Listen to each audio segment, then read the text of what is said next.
The British East Indian Company started growing opium and participated in the trade within China, eventually becoming a monopoly. China got mad at the fact that Britain was dominating their trade with drugs, so they made it illegal, but there were still smugglers that would bring it into the country. China became increasingly more addicted, and Britain didn't let up on the trade, until this dude named Lin came forth and was like, "Hey yo," to the Queen of England. In the early 1800s, Lin confiscated and destroyed more than 20,000 chests of opium. There were British opium merchants that sought compensation for their loss of goods. The British government agreed to match the impounded goods cost. Merchants also wanted the Chinese government to compensate them for any future losses. China said no, and then everyone got mad. Opium dealers were sentenced to death along with officials who turned a blind eye to the trade, and food was no longer permitted to be traded to the English.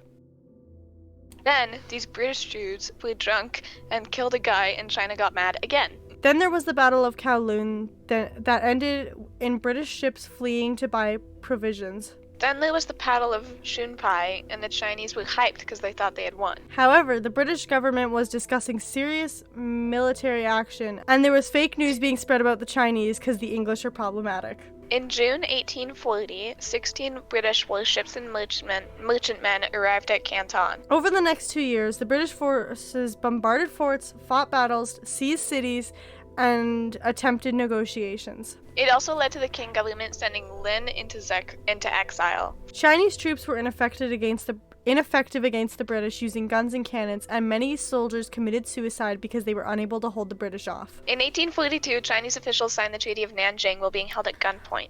The war has now ended, and China has no benefits. In the aftermath of the war, opium continued to be traded in high quantities, and it became the single most profitable commodity in the entire English Empire. Then, in 1856, France arrived because there was a French missionary that was killed, and then they launched the Second Opium War along with Britain against China.